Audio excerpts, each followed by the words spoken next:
Welcome to the Fanatical Elfz Show, part of the Elfz Network. We are a bunch of wild and crazy Cleveland Browns fans, bringing you all the latest in Browns news. Tune in now.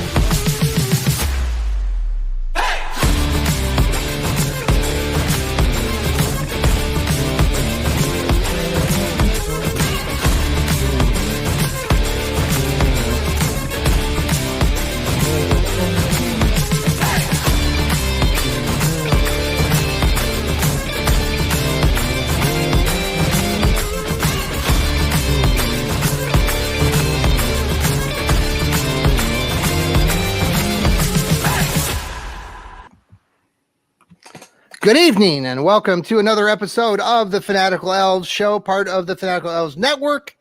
I'm your host of the show tonight, John Suchan, and we have our wonderful contributors, the Village Elliott, and Steve Gill. Welcome, guys. How are you tonight? Steve, how are you? Doing great.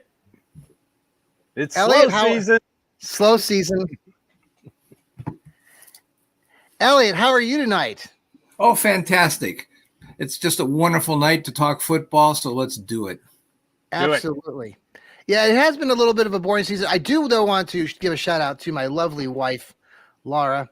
Today is our 5th wedding anniversary, and so I'm celebrating with you guys on our wonderful podcast tonight. So, but I want to give a shout out. You want to make it to 6 there, Laura? John? Laura does a wonderful job. Every season, I have season tickets, and we always manage. She'll come up to one of the first games of the season when it's still very warm in Cleveland. So I give Laura props, and she's even bought some Browns gear recently. So she's not a big football fan. So I'm very thankful. You're celebrating your anniversary with us. I hope you have a plan, man. This does not sound you better like have something good. good coming up. It's still early in the evening, so it's only 7:15. All right. Well, okay. It's 6:15 down there in Nashville, I believe, right? You're still an hour behind there. 6:15 down in Nashville. Yeah. So it's been kind of. Speaking of spouses, I'm lucky. Of course, my wife and I have been married 37 years. Congratulations. But she tells people she's big. She likes sports. She grew up. She was born in Chicago, but she tells everybody that she's a Browns fan by default, and it's my fault. That's all right. Yeah, That's all right. Yeah. So it's been kind of a slow week, and part of that week, I have written a couple articles. One for Northeast Sports Insiders, which is a great group of folks that write a lot about Cleveland sports and also high school sports up there in northeastern Ohio. I wrote an article about Nick Chubb. We're going to talk about Nick Chubb here a little bit in a moment. I also wrote an article on Myles Garrett for Dog Pound Daily, which I know Elliott had an opportunity to talk to the left guard Joel this morning on the Football Philosophy and Rocket Science, another great podcast. And while we're speaking of podcasts, I just want to give also props to Steve over there. He had his initial #1 episode of the Dog Pound South podcast, bringing a little different, not Cleveland perspective to his show. So congratulations, Steve, on that. Yes. Thank you. You rocked. You were awesome. So please go back and listen to all those shows.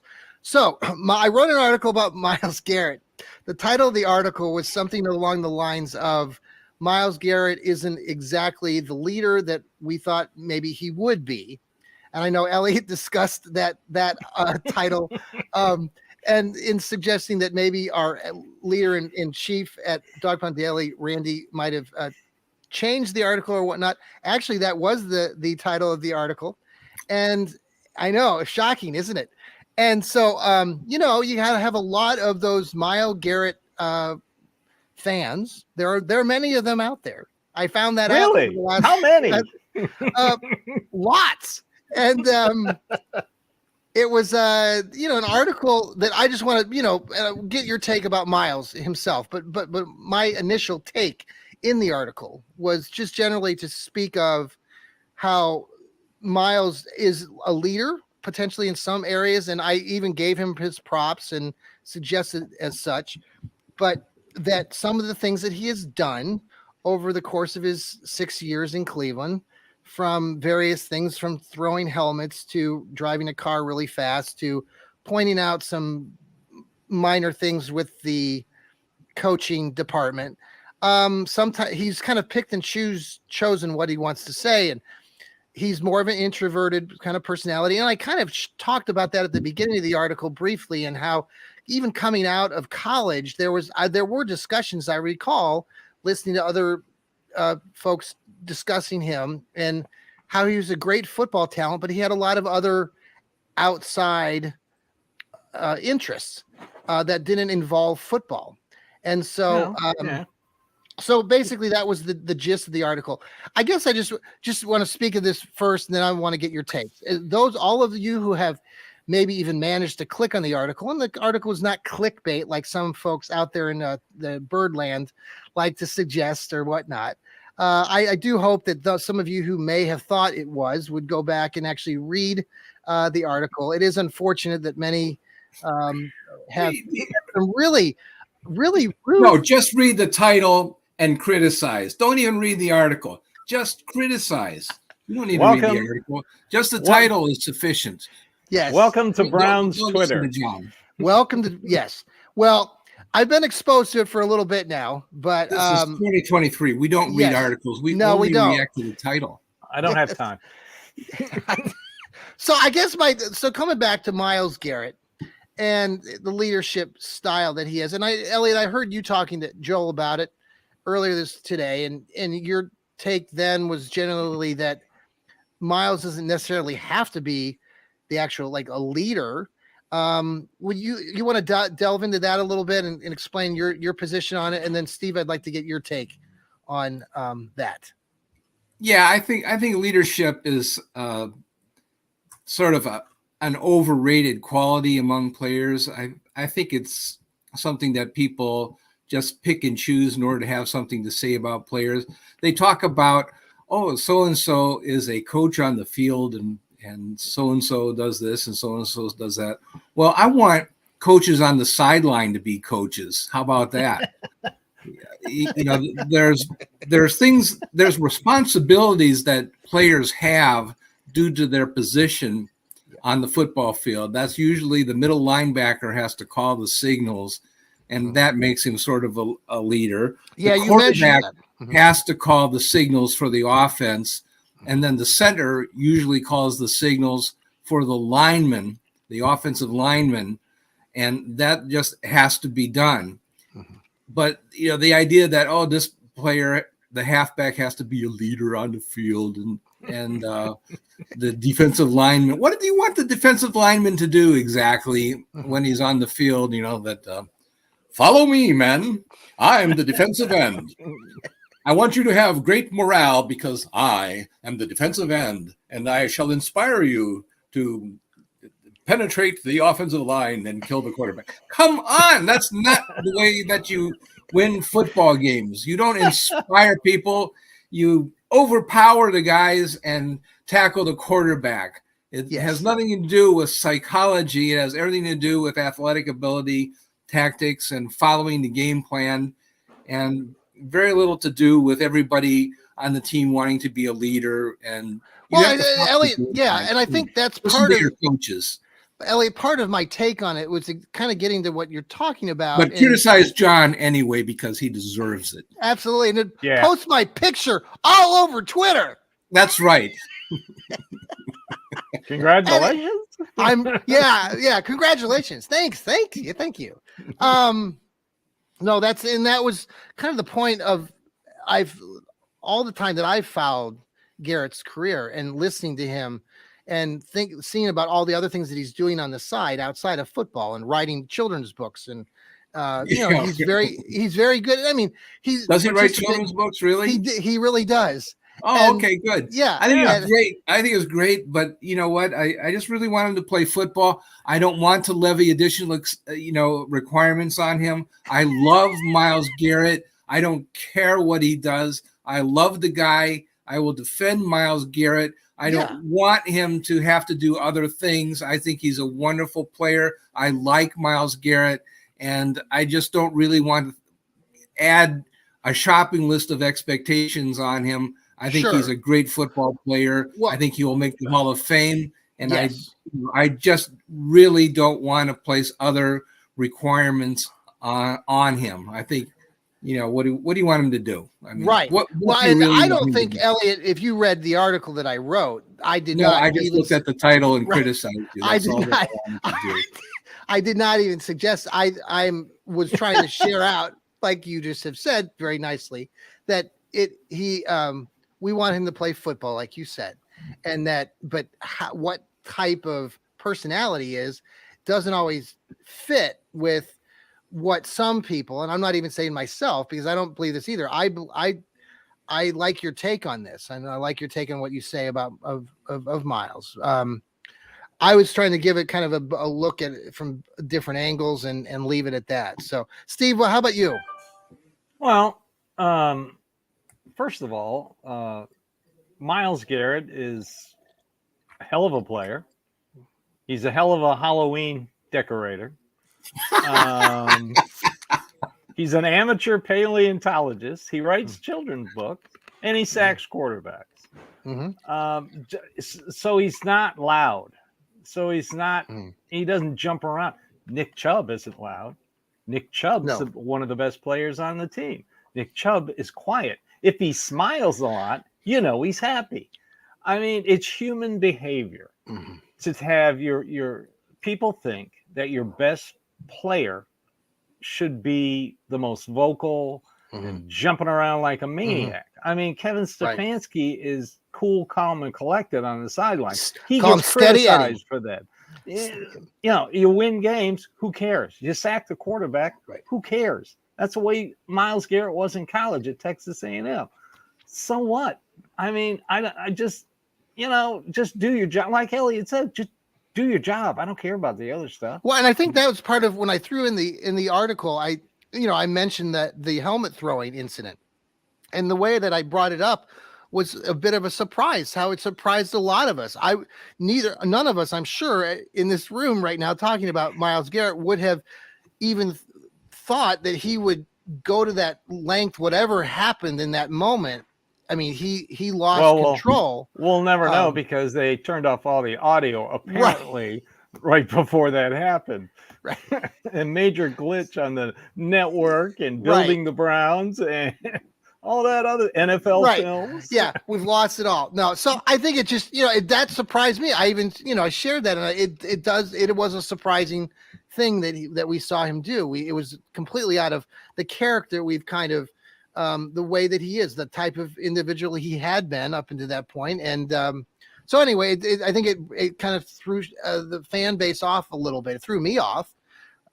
So anyway, I think the coach lost control of the team long before that incident boiled over. That was very predictable.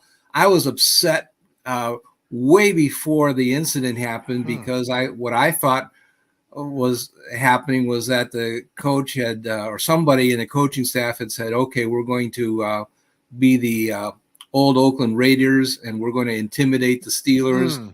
And there was a series of incidents where the Browns had overstepped the line of decent play. Is that with Greg Williams when he had taken over, right? Hugh had left and they No, that was Freddie.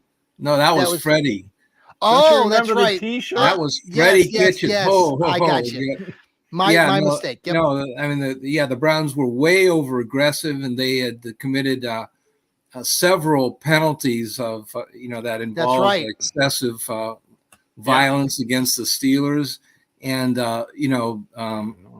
it is clear that Mason Rudolph was the started the incident, but I also understand why he was frustrated because there were so many things that the Browns had done. It was just escalating. Right. Absolutely. It was predictable that something bad was going to happen. Very predictable. And in fact, I predicted it. And now, so yeah, no. There was an article written recently. I went back and I looked at some articles from back then. I believe it was the Wall Street Journal or one of those periodicals actually talked about the dysfunction of the Browns organization at the time. Yes. It was the Wall Street Journal. Yeah, yes. I remember that article. The team was geared, the Browns sideline was laughing and having a good time while this was going on. Mm-hmm. The coaching staff had the Browns totally in the wrong mindset. They were way over aggressive, way over the line. Absolutely. And they had lost control of the entire team. I don't blame Myles Garrett for what happened. I blame the coaching staff for giving the wrong mentality to the entire team. There were a number of incidents that led up to the incident. This is just a culmination of a series of dysfunctional, unprofessional incidents that caused a good football team to act in a dysfunctional manner, and Freddie Kitchens had to go because of that game. Yeah. So let me, before we're gonna we're gonna take a break here in a couple minutes. Before we take the break, though, we're talking about Myles and being the leader of the defense. So let's say he's not. No, he's not the leader of the defense. That's a defensive coordinator's job. Let's let the players play and the coaches coach. How about that for a plan? Now, if you're looking for a player, I mean, Anthony Walker has always been that. If you're looking for a player, that's right, who is going to couple players, and I think one is going to be Juan Thornhill. Mm-hmm. He has been fantastic in the videos I've seen. The other one would be Roddy McLeod. Yes, because he knows the defense. He knows Schwartz's defense. Okay. Those guys, and plus they play in the secondary. They're kind of crazy. Yeah, anyway. I like seeing some of the stuff, from Coach Schwartz. They showed some video. Oh, yeah, that's him. Of interacting. Yeah, and him gathering into the group, and, his style, it'll be interesting how that all plays out this season. Well, who's got the green dot on the back of their helmet? Answer me that. Exactly. That's what I'm waiting for. Yes. Well, it's the middle linebacker. It will be, yeah. If Anthony Walker's Walker, it's Anthony Walker. Mm-hmm. He's the one that calls the signals. Some teams have been known to put it on a safety, so don't rule out. It can be a safety, yeah. It's not the defensive end, so let's just it's not. Just give up on that. All right. Exactly. Well, we're gonna take a quick break. And then we're going to talk about Nick Chubb with Nick Chubb. So we're going to hold your thoughts here. We're going to pause for a couple second break. We're going to come back again. This is the Fanatical Elfz Show, part of Fans First Sports Network. And we are talking about Myles Garrett tonight. And we're going to talk about Nick Chubb next. We'll be right back. Might be the head usher at the 50-yard line. That's right. We'll be right back. Okay, we are back. Might be the 50-yard line. Yeah, why doesn't Myles Garrett be the head usher at the 50-yard line? Why isn't that his responsibility?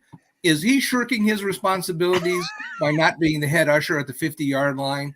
Why can't he do that job? That's true. So let's talk about another quiet player, relatively speaking, on the Browns, who Amari Cooper. Amari Cooper. That's right. Amari Cooper. Nick Chubb. So I wrote an article also this week about Nick Chubb a little bit. I'm actually posting. What bad did you say about Nick Chubb? Yeah, what did I say? You would have about Nick Chubb. When is it going to end? Have you no sense of decency? Man, we gotta. I used the word masterpiece in watching history in the making with Nick Chubb. And can you say masterpiece on public media? I think so. Well, we can beat that out later. So Nick Chubb is going into his 6th year with the team. He's roughly at 6,500 yards rushing. He will, if he has a good season, he will pass Mike Pruitt and Leroy Kelly and be in sole possession of second place behind Jim Brown, who's sitting at about 12,213 yards or 30 yards, somewhere in that ballpark. Like that, yeah. So, this article, I would love for Nick to get that 3rd contract with the Browns, but we'll talk about that another day. As far as Nick Chubb being in the Hall of Fame or getting to that point, let's say he's playing for the Browns or another team. The way that he started his first 5 seasons is pretty good. Do you expect Nick Chubb to be a future Hall of Famer? Let's start with you, Steve. Sure. I don't see any reason why. I mean, barring a major injury, which won't happen. Yeah, I could see it. Yeah, that was me knocking on wood. I have a wood top desk, so I like pound up. Oh, see, we woke up my dog. Oh well, my dog's not doing anything. Thanks. Jeez. Rufus, our dog, our mascot for the Browns here. Okay, well, good. We have a dog named Rufus, Elliot. Okay. So Nick Chubb, Steve, so you think yes, he's definitely on his way? Yeah, I think he has the potential to do that. I mean, just the way, he plays. I mean, yes, he's his first game. We talked about it. 3 carries, 105 yards, 2 touchdowns behind not the greatest offensive line in the world, and with not the greatest head coach in the world, Mr. 1-31. Yes, he showed on those 2 long runs exactly why he is who he is. So, yes. Yeah. What a brilliant start to a fantastic career to this point. Took a couple weeks. Now, wasn't it? I was trying to do some research on these games. I'm doing the top 10 of Chubb's games. One of them includes the game against the Atlanta Falcons, the home game in 2000. Later that season, run. Wasn't it Jim Donovan who gave him the Chubba Wubba Hubba? That was Chubba Wubba Wubba. Yeah, Chubba Wubba Wubba. Yeah, that's what I. And then put the that Cincinnati game where he said he was running towards the river. Hey, that's right. That's right. Was that the 2018 season or 2020? He's had so many good games against the Cincinnati Bengals. There was a game in 2021 where they won 41-16, and he had a 10-yard carry average in that game. He only ran the ball 17 times, only 27 times on the field. That's I guess, Elliot, before I go to you about Nick Chubb going to the Hall of Fame, which I wanted your take on it. One of the things that really I found interesting in looking back at some of Chubb's data is how he's been used and how much he's been used by the coaches as far as how many numbers of plays he's been on the actual field and offense. And it was very interesting to see how his numbers when he was with Hugh Jackson, they grew like he was doing nothing. And then he got into that third game. And then from there on, at the end of the 2018 season, he got up into like the 70-80% of the offensive plays. The following year in 2019, when we were talking just about Freddie Kitchens, it was still relatively helter-skelter, but it was more high than low.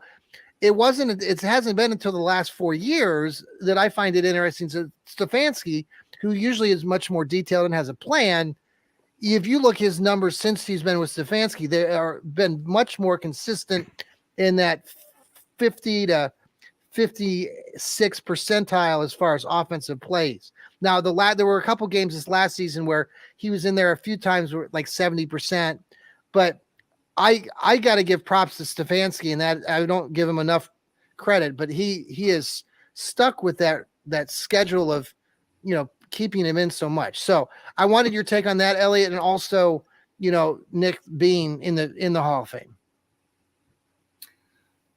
Yeah, well, one of my favorite statistics is the number of yards from scrimmage per snap on the field. So how many yards from scrimmage does the player have divided by total snaps? Mm-hmm.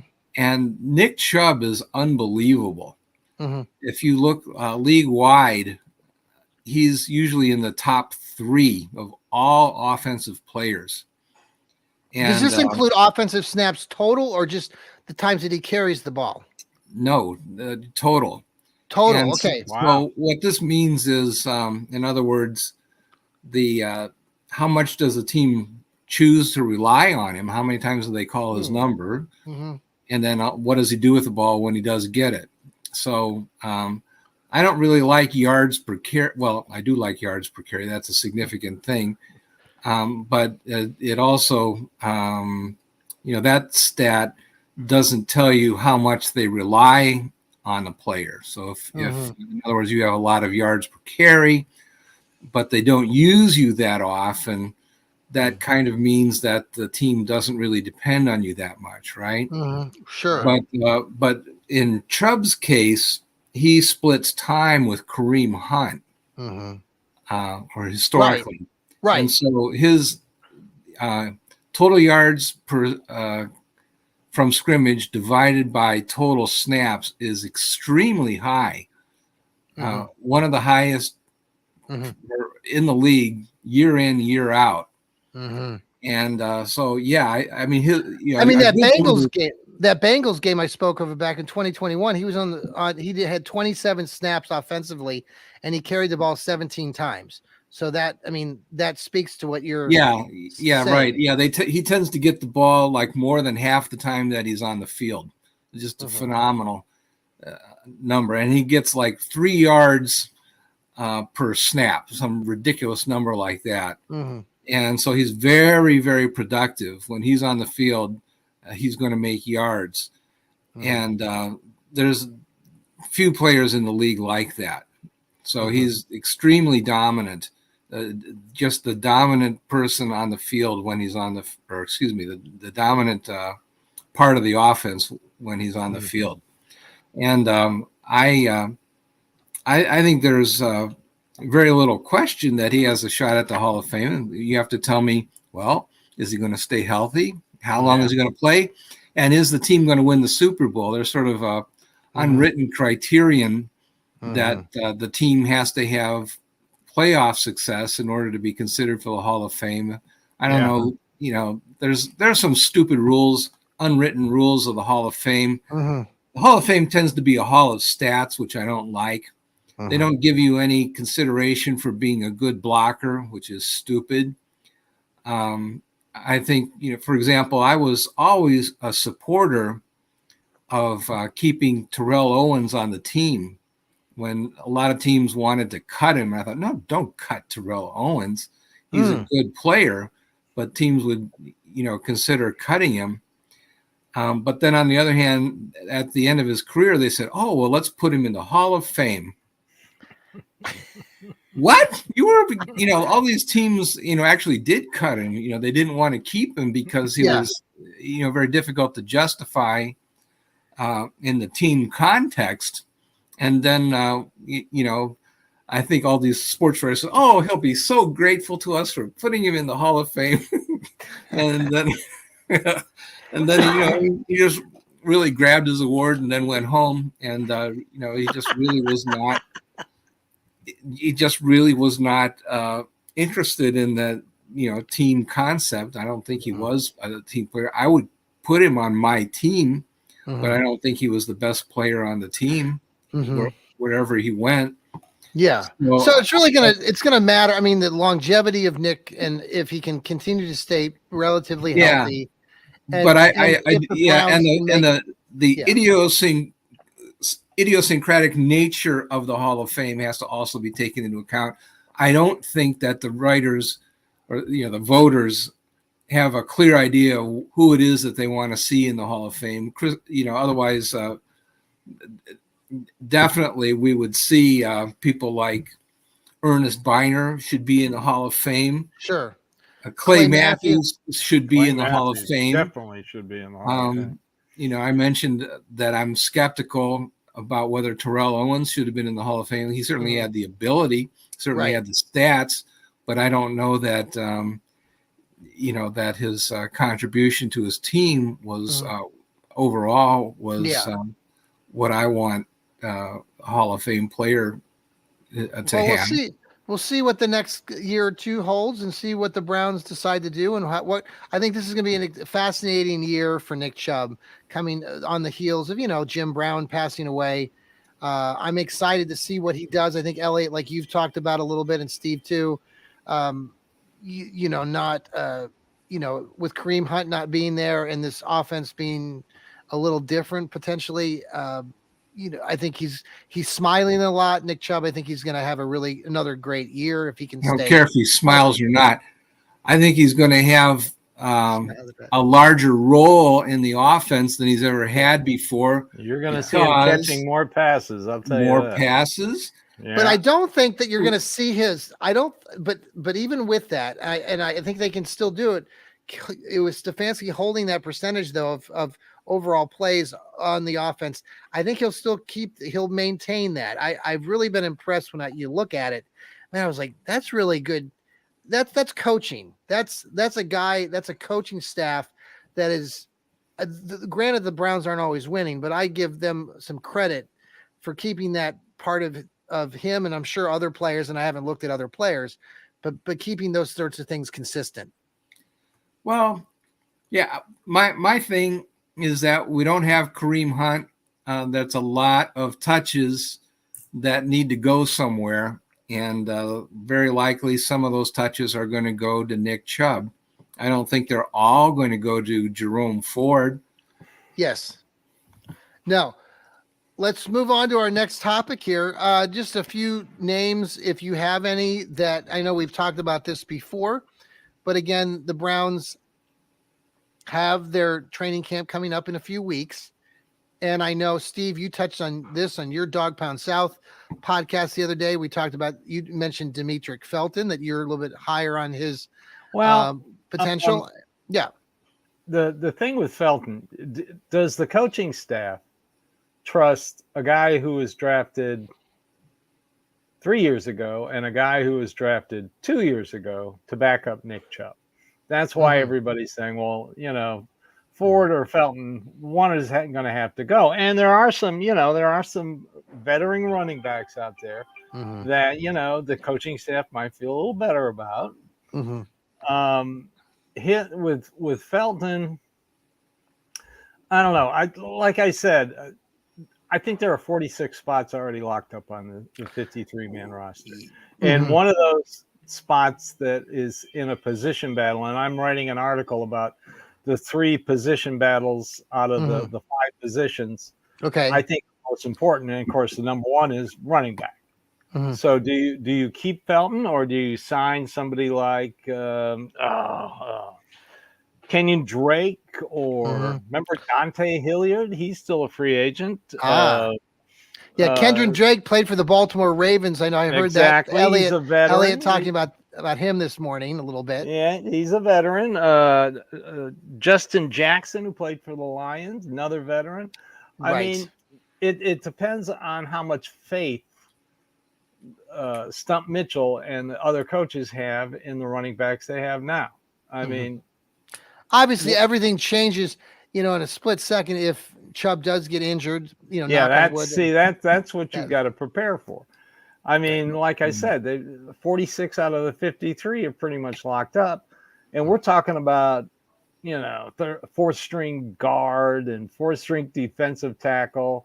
I think the linebacker situation, Sione Takitaki, I still think he's going to end up on the PUP list. I don't think he's going to be ready to go. So that'll give a few more linebackers to make the team. Sure. And your 4th safety. Wow. Position battles for, depth. So, but I would love to see. I liked him in UCLA when Felton. He was good value where he was picked, but it just depends on when. Now that's your dog. All right, that's my dog. Is a dog imitation. Nice. Amazing. I noticed I did that while I was talking too. Ventriloquist. Between your dog and Rufus down here, they're just barking. But we'll see. I'll leave that up to the coaching. I would feel more comfortable if there was a veteran back there. Sure. Let me ask a silly question. I love silly questions. My silly question is do we really believe that Demetric Felton and or Anthony Schwartz are going to be claimed on waivers if they are waived?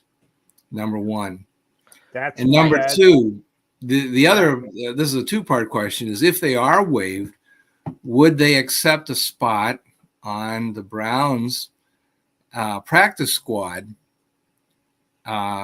if they do clear waivers, or would they jump to another team? Of course, if they did jump to another team, the Browns could jerk them back if they need them in case of an injury. Yeah. But if they're on the Browns practice squad, the thing that's advantageous is that they can play on the Browns 53-player roster, because remember, you can promote them temporarily on game day.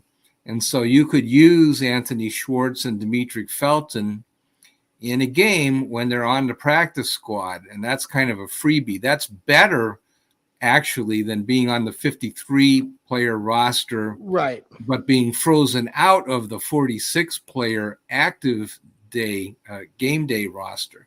And I think actually Anthony Schwartz, I kind of like as the you can use the speed on the jet sweep in certain situations. You can put him on as a speed guy and have him run the go route, or pitch out and have him run the jet sweep in certain situations. So I do like Anthony Schwartz as kind of a specialty back that you might carry as the extra player from the practice squad. So I kind of like the idea of Schwartz on the practice squad.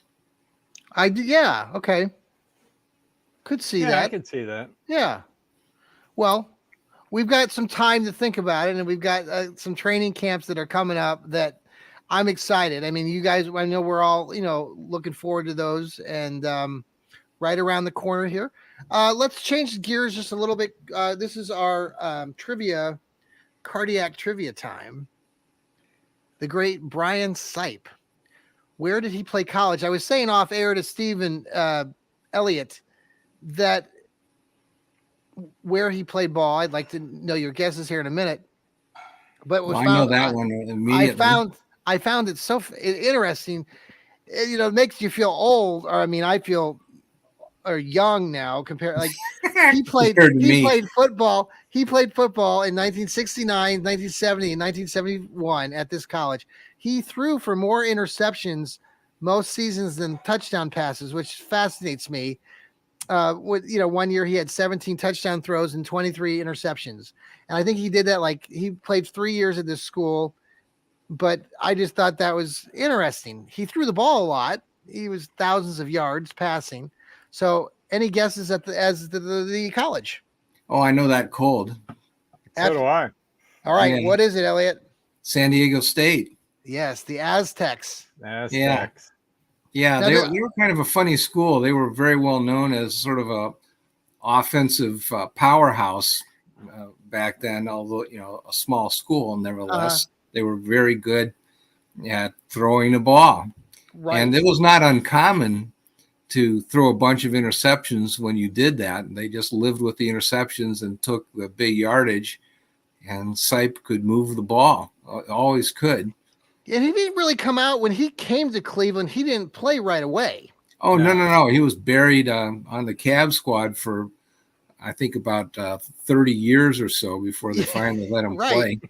I mean, it is fascinating, though, because that's back in the day. I mean, that's what quarterbacks did. They didn't come right out of college and do what they do now. It's, these. Well, no, that's not really actually true. They say that. That's a common complaint. Theory. But Mike Phipps, man, they let him play right away, or tried to. He wasn't any good. But Terry Bradshaw started his first year. It was a disaster his first year, frankly. Yeah. But they played quarterbacks the first year. Here's always that controversy. Let me ask you this question. We're going to do our trivia question here, and then our giveaway here in a moment. Woo-hoo. But the question was asked to me. I was joined the group of the Steeler podcast last week, and they were going around the room asking us about who is the best former quarterback in like the AFC North, AFC Central. And they went around the room and asking, of historically, who would you vote as the best quarterback of the AFC North or AFC or the old AFC Central? Thoughts on that? And then they also asked me like running back. So if you have your take on running back, I was on a Steelers podcast, so a couple of guys said Franco Harris. Gee, really? Surprising. Yeah. Now, any thoughts on a quarterback in the AFC North, old AFC Central, all-time best quarterback? Some they said Ben Roethlisberger. Of course they did. Well, You mean that Like played 1 year, played his whole career there, or how do you want to? Well, I mean, played. I mean, you're right. There's some one-hit wonders that just came and went. And Stabler played for the Houston Oilers. Okay, that's right. Yeah, so that was right. So I would say, I mean, they didn't really put restrictions on it. Yeah, so, yeah, you could say Kenny Anderson played his whole career in the AFC Central. So I would think that would, he was. I think of him as an AFC Central guy. Yeah. You think of him as one of the best, though, Elliot, in all those years that he was? Oh, yeah. He was. He went to the Super Bowl, right? That he took his team. He was historically great at the time that he played. Now, Roethlisberger was probably a little bit better, but he was in the AFC North for much of his career. So I don't know if you want. You could also look at Steve McNair. Right. Aaron McNair. Aaron McNair. What about running backs? I was thinking like Eddie George. Oh, yeah. Earl Campbell. Earl Campbell, yeah. You can. And I think I like Earl Campbell better. Yeah.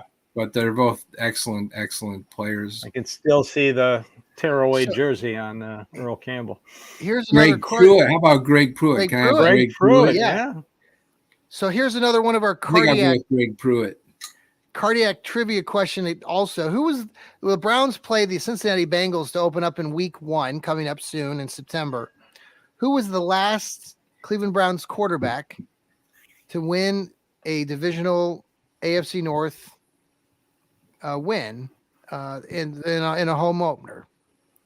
Veteran quarterback, moved around a lot. Thoughts on that? Yeah, I know who it is. Steve? Jeff Garcia.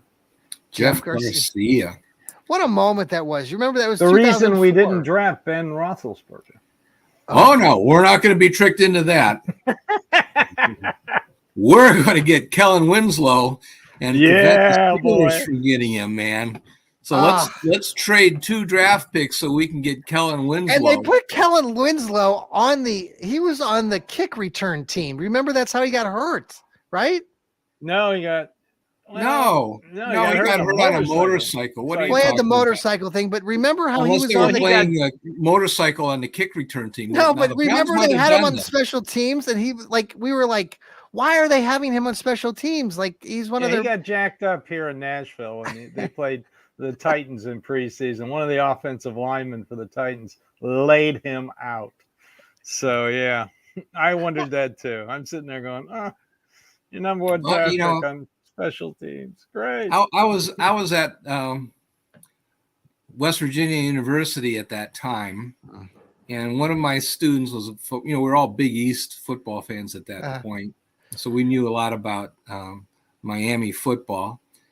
And one of my students said, "You know what? Kellen Winslow is the tight end equivalent of Ryan Leaf."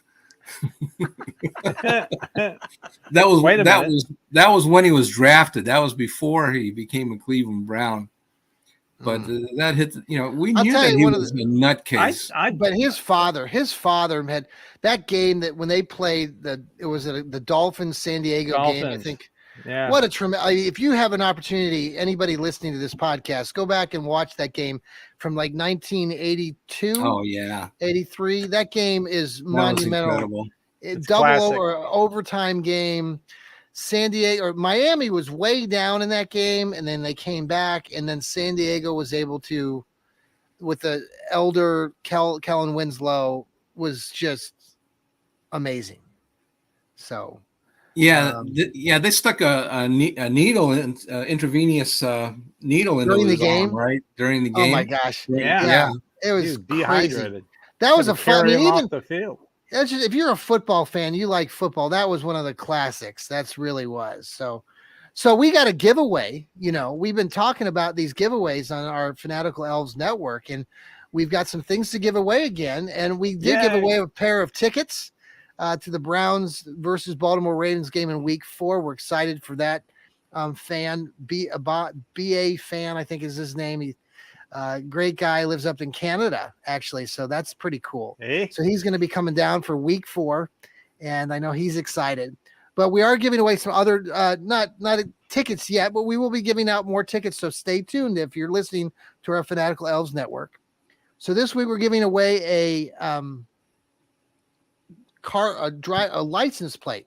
Plate holder. Yeah, a license plate holder. Car not included. Car not included. Oh, there he is. He's joined us. We are in the midst of giving away our giveaway here, Mr. Left Guard. We'll have you for the last great 5 minutes of our show. Yeah. This is exciting. So the giveaway is our really a good looking metal, like high priced, not cheap, a license plate. So here we go. The winner of that is, and we'll reach out to you, is ready. Here we are. It's North Cal Browns fan. He lives out there in California, and the Browns are his team.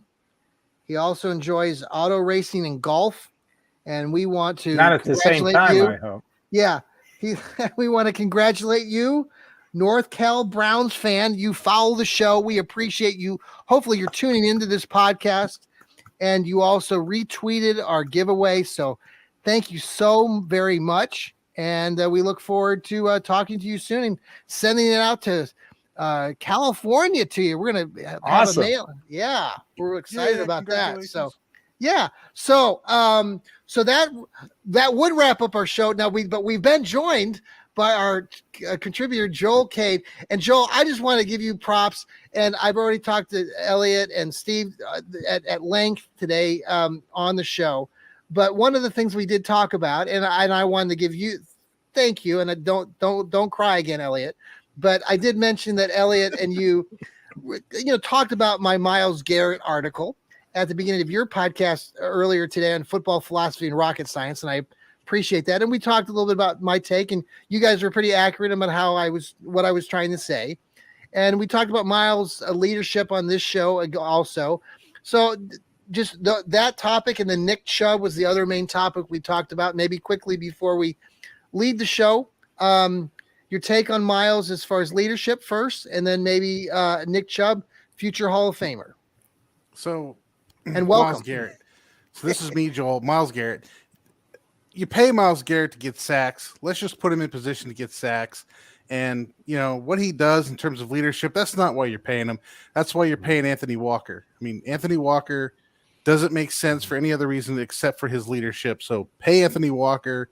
Your linebackers are normally your best athletes. They're their most leadership. They are the quarterbacks of the defense. Let the linebackers be the leaders, okay? Mm-hmm. Let Myles Garrett go do his thing, and let's just try to rein in the mouth whenever we can.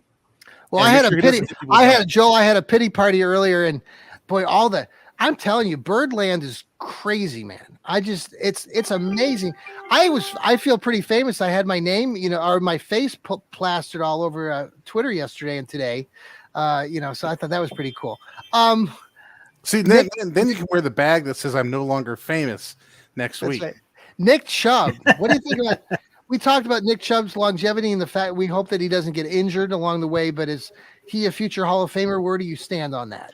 Well, I think in terms of Nick Chubb, you have to compare what his carries and his average yards per carry and his statistics against everyone else in his era. If you're trying to compare him to eras in the past and what the standards have been, I'm not sure he's going to make that. But if you compare him to what running backs are doing now, and how he's kind of worked through his second contract. He's played well through his second contract.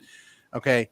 He is succeeding above and beyond what everyone else of his peers are doing.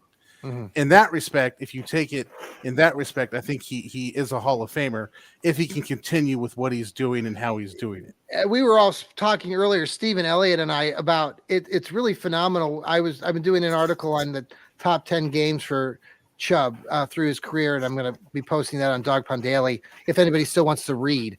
But what's the title, John? Yeah.